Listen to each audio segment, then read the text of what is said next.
Bruno, qual a importância das revelações desta semana sobre o caso Marielle? A delação do ex-policial militar Elcio Queiroz e a prisão do ex-bombeiro Maxwell Simões Correia, o Suel, de fato significam um passo adiante na elucidação do crime?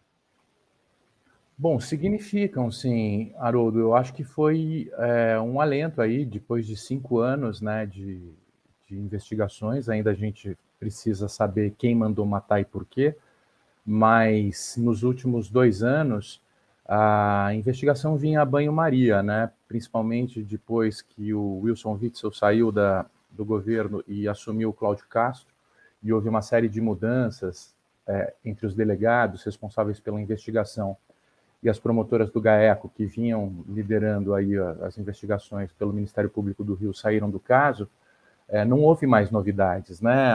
As investigações tinham paralisado. Com o ingresso da Polícia Federal para atuar nas investigações, havia essa expectativa, e eu acho que uma grande novidade, um avanço importante foi a disposição do Elcio Queiroz de fazer delação premiada, né? A gente sabe e faz parte aí dessa cena e da história da máfia no Rio, né? Desde a época dos porões da ditadura militar, o pacto do silêncio existente entre aqueles que participam dessas ações criminosas e desde as torturas, desaparecimentos e depois, quando os militares passam a fazer parcerias com o Jogo do Bicho do Rio, a mesma coisa. Você segue uma tradição muito forte de silêncio, né? E isso vem sendo mantido. O próprio Rony Lessa, 5 anos preso, e o Elcio Queiroz não tinham falado nada, né? Apesar de tantos anos já presos, 4 anos presos. Então, essa quebra do pacto do silêncio, né, pelo Elcio Queiroz, em decorrência de novos indícios, novas provas, e do fato da família dele ter deixado de receber o suporte, o sustento que eles recebiam, talvez tenha estimulado essa disposição para falar. Além disso, surgem novos personagens nessa cena, né? Além do Suel, do bombeiro, que já havia sido implicado e preso por atrapalhar as investigações, agora foram encontrados movimentações e ações mais concretas dele na organização do crime, assim como entra um novo personagem, que é o Macalé, que teria sido responsável por encomendar os serviços para os dois, né, para o Elcio Queiroz e para o Rony Lessa. Então, isso já é uma novidade importante. Você já tem um fio da meada a partir do qual você procurar as relações do Macalé com quem poderia ter encomendado o serviço junto a ele, sem falar na própria confissão do crime, né, por parte do Elcio Queiroz. O júri ainda não foi marcado, mas havia essa expectativa da qualidade dos indícios e das provas, se seriam suficientes para condená-los ou não. Eles contavam com isso para serem inocentados no tribunal do júri, e o fato de você ter um avanço nas investigações e provas mais contundentes fez com que o Elcio confessasse. Então, muito dificilmente eles deixam de ser condenados no júri diante das informações que a gente está recebendo. Então, eu acho que, de fato, foi um avanço importante e deixou a gente animado, né? Porque é fundamental saber o que aconteceu, né? Deixa eu ligar o microfone aqui, estava esquecendo. Ô, Bruno, a passagem da investigação para a Polícia Federal foi o fator determinante, você acredita, para esse avanço? Ou foi o fim do governo Bolsonaro? Eu acho que a entrada da Polícia Federal, né, com o novo superintendente do Rio, que havia participado das investigações já em anos anteriores, porque o que aconteceu, a Polícia do Rio de Janeiro e o Ministério Público do Rio estavam encarregados do caso, a Polícia Federal queria entrar, mas não havia essa competência, né, formal para que ela pudesse abrir um inquérito, mas houve uma tentativa de produzir falsos culpados. Eu não sei se vocês se recordam, mas logo em 2018, nos primeiros 6 meses de apuração, foram implicados 2 pessoas, que era o Orlando Curicica, um miliciano da Zona Oeste do Rio, e o Marcelo Siciliano, um governador do Rio de Janeiro, foram acusados falsamente de serem responsáveis pela morte da Marielle e pelo planejamento do caso. Ficou claro que era mentira, porque o Orlando Curicica decidiu falar o que ele sabia, e a partir daí a Polícia Federal entrou no caso para descobrir quem era o responsável por essa contra-informação, né, por essa tentativa de apontar os caminhos da investigação para um outro rumo que despistasse a polícia. Então foi feita essa investigação, liderada na época pela Raquel Dodge, a Polícia Federal fez essa investigação e chegou ao nome do Domingos Brazão naquela época, né? A denúncia citava o fato de que o responsável por arrumar o depoimento que foi apresentado para a polícia na época era um funcionário do gabinete do Domingos Brazão. E a partir do momento que se identificou que ele era o suspeito de ter sido responsável por tentar despistar a polícia, ele se tornou também suspeito de ser um dos responsáveis pelo planejamento do crime. A denúncia cita ele como o principal suspeito de ter arquitetado o crime. E o responsável por essa investigação vira o superintendente da Polícia do Rio. Inclusive, o Cláudio Castro faz uma série de gestões tentando, pressionando para que ele não se mantivesse no cargo.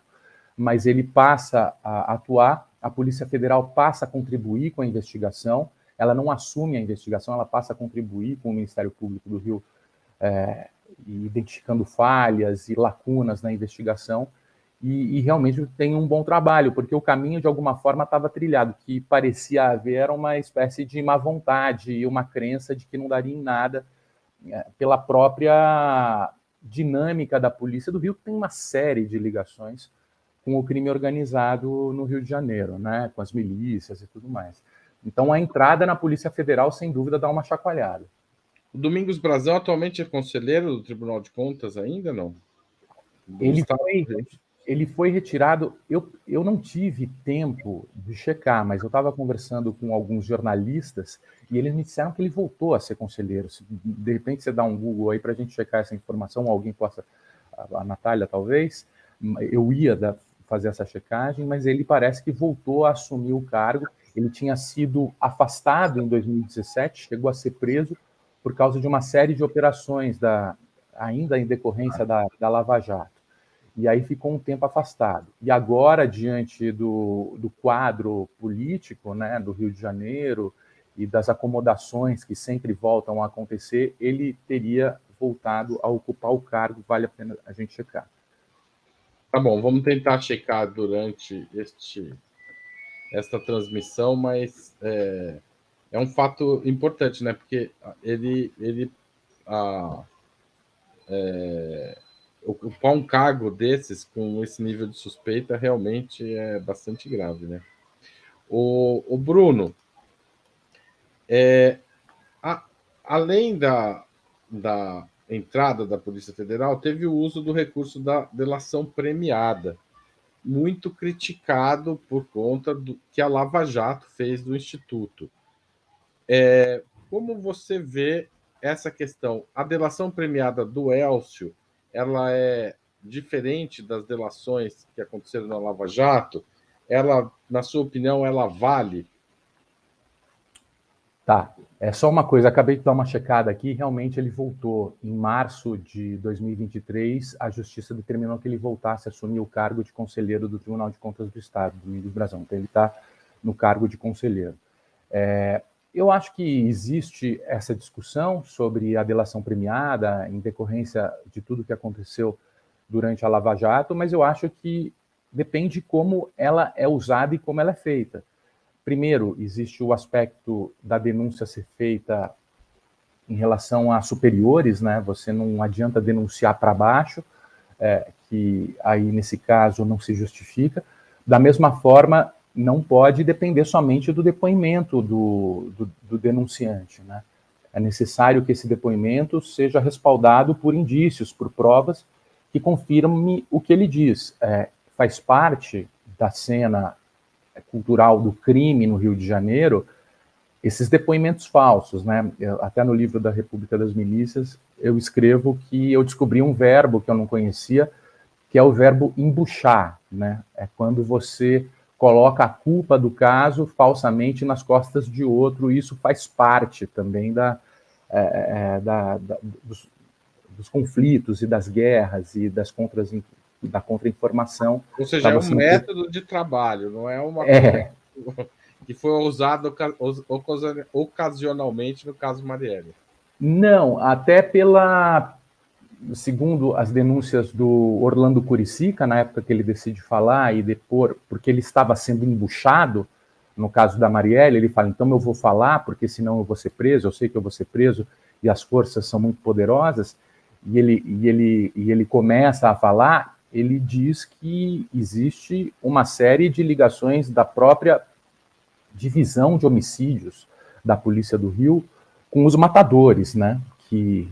Então, há 10 anos, no Rio de Janeiro, existia um grupo que todos sabiam que eram os assassinos a soldo dos bicheiros, que era o Escritório do Crime, que a gente passa a conhecer a partir de 2018 e 2019, graças à disposição do Orlando Curicica de contar o que ele sabe sobre os bastidores do submundo do crime no Rio.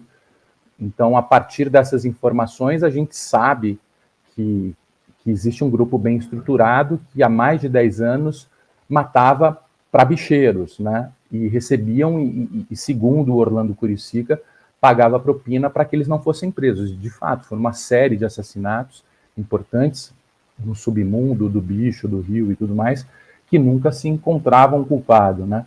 Então, diante dessa promiscuidade e dessa situação suspeita, né, das próprias instituições do Rio, é sempre importante que esses depoimentos venham acompanhados de provas, né? E como todas as delações, né? Não adianta simplesmente você apostar no depoimento de alguém se ele não apresenta provas do que ele está falando. Senão é muito fácil também falsamente acusar alguém. Tem no direito penal tem aquela ideia, né, de que o depoimento é a prostituta das provas, etc. Uhum. Trabalha para quem estiver pagando, né? E por isso que a delação sempre é complicada, mas aparentemente essa tem sido a versão da polícia, não sei se você conseguiu ver os detalhes, mas essa delação ela corroborou as provas que tinham sido levantadas antes de maneira muito, enfim, fidedigna, né? Sim, sim. Ela traça o roteiro do percurso, conta a história de o que aconteceu depois do crime, para onde eles foram, dá todos os detalhes que ajudam a corroborar os indícios que vinham sendo levantados pela polícia com mais informações. Ele cita pessoas que participaram dessa armação e tudo mais. E abre caminho para novas investigações, né? Ou seja, para pegar quem mandou matar.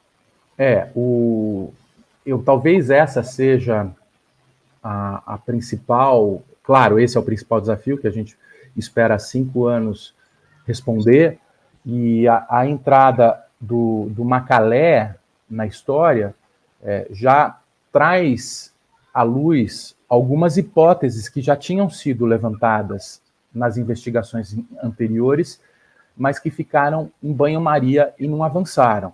Então, o que aconteceu?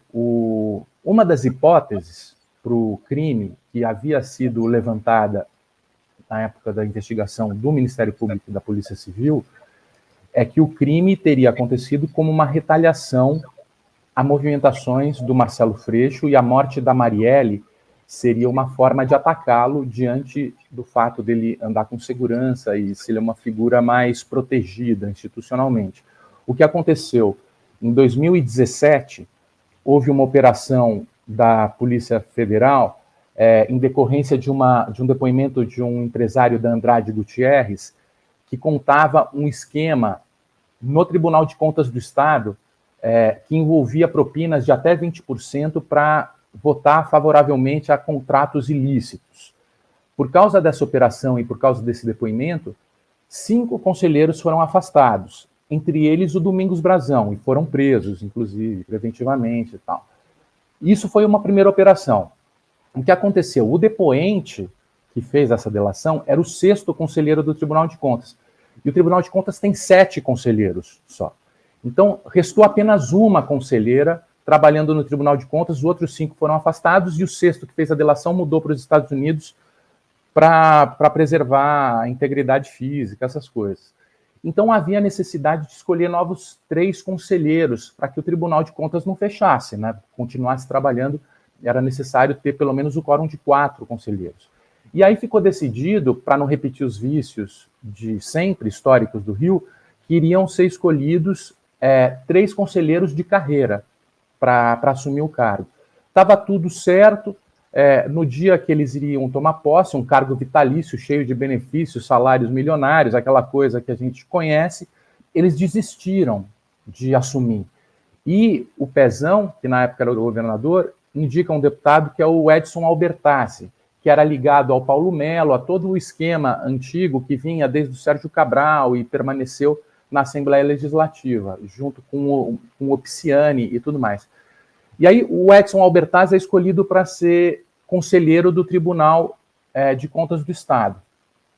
Ele, quando é escolhido, o Marcelo Freixo fala, bom, não é possível, eu vou fazer um pronunciamento aqui e denunciar isso, mas assim, sem grandes pretensões, porque um pronunciamento na tribuna não diz nada, né? O Freixo até fala, bom, era como o América jogando futebol, todo mundo fala, muito bem e tal, pô, legal, mas no final das contas não acontecia nada. Dava tapinha nas costas, todo mundo torcia para mim, mas no final das contas não acontecia nada.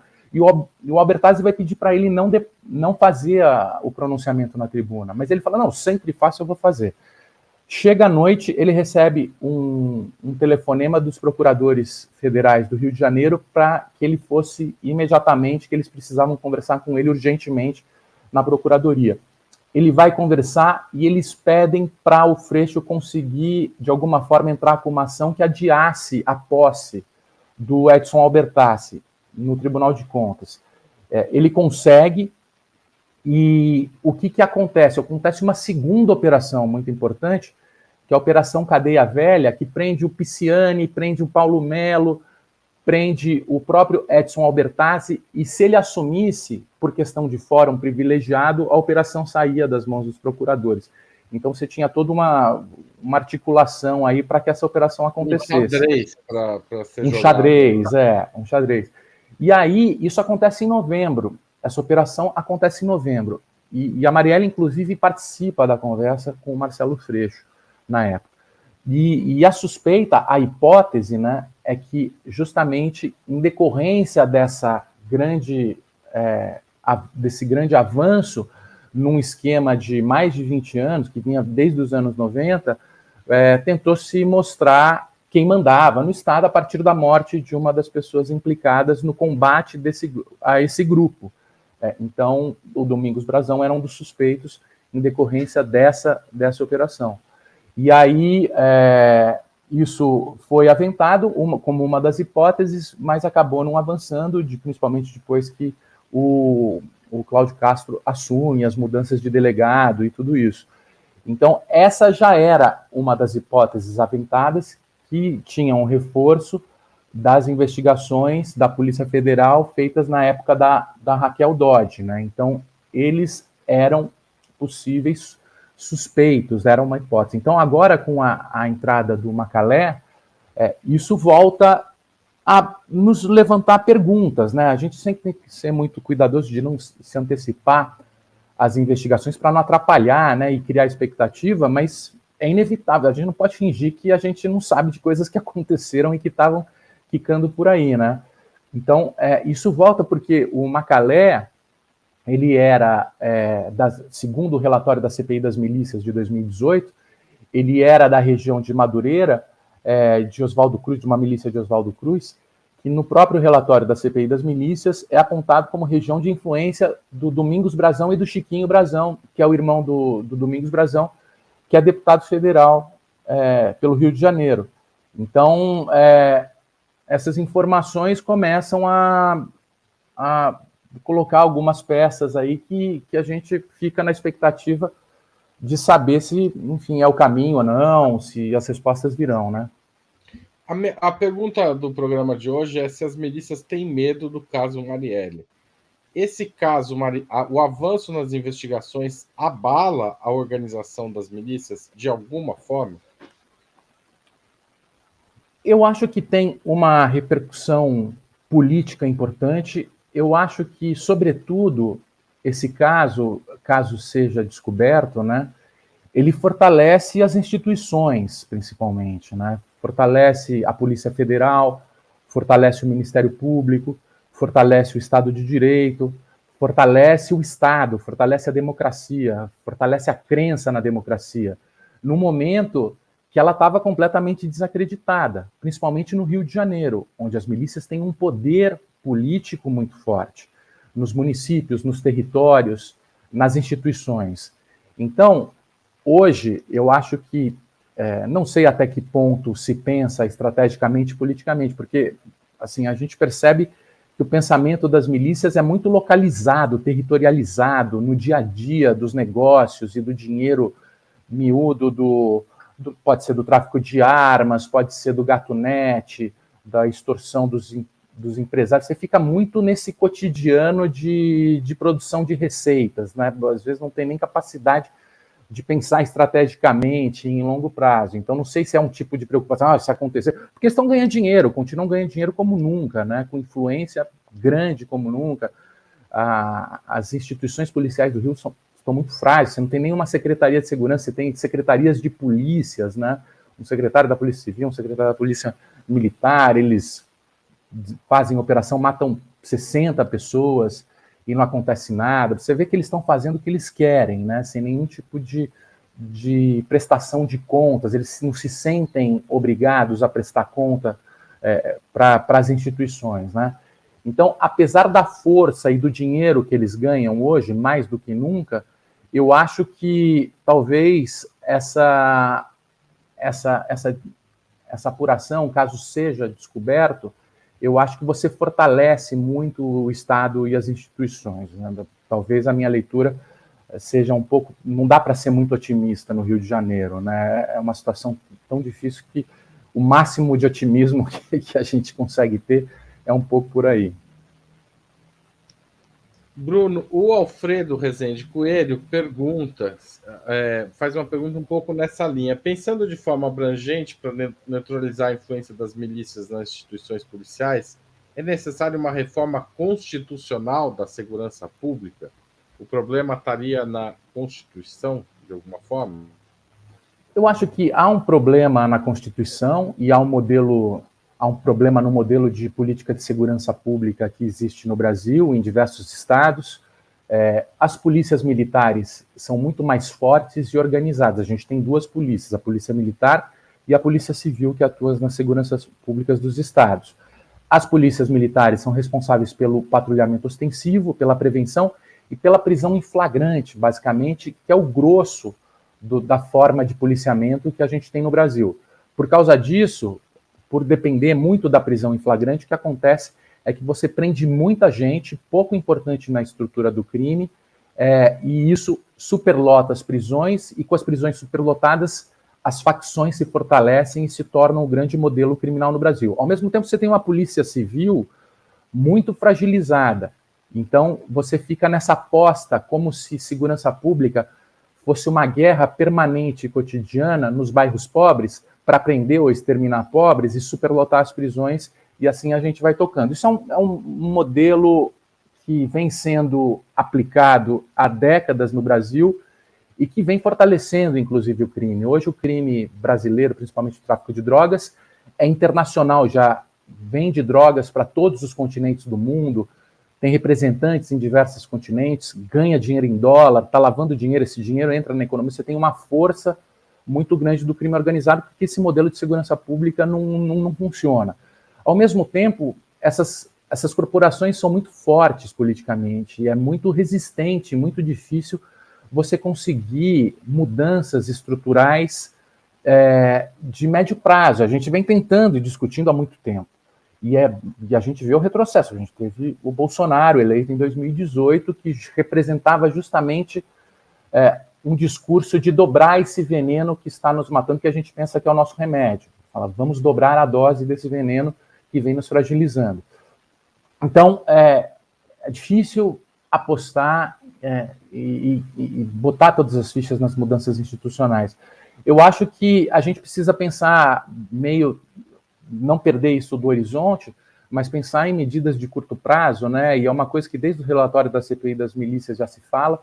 Você precisa atuar nos mercados e fiscalizar o lucro deles, porque eles produzem prédios, invadem terrenos protegidos ambientalmente, prédios de 8, 9 andares, que depois desabam. A gente viu em Muzema, foi isso que aconteceu. O Adriano Magalhães da Nóbrega era responsável pela milícia lá de Rio das Pedras e articulava a construção desses prédios. Tem a questão do GatoNet, tem a questão da água, tem a questão da internet, tem a questão da areia, tem uma série de negócios que, enquanto eles continuarem dando lucro, esses grupos vão continuar fortes e vai continuar gerando receita. Então, como é que você atua para fragilizar economicamente esses grupos? Além disso, é preciso ter uma priorização para os homicídios que eles produzem, porque em lugares que tem muito homicídio, eles são um problema político muito grande no Brasil, porque você tem tiranos que matam para exercer seu poder nos territórios. Então, libertar essas comunidades é fundamental. Então, você ter o termômetro do homicídio para medir o peso da tirania dos territórios também é um outro norte para as polícias atuarem. Você precisa tirar os homicidas de circulação. Essas são as figuras mais danosas politicamente para o problema da segurança pública, porque eles matam para mandar e ganhar dinheiro e fazer as pessoas ficarem quietas para que eles fiquem ricos e possam ter influência política e econômica. Então, é possível também mudar a estratégia e agir em curto prazo a despeito das reformas que não devem sair do horizonte.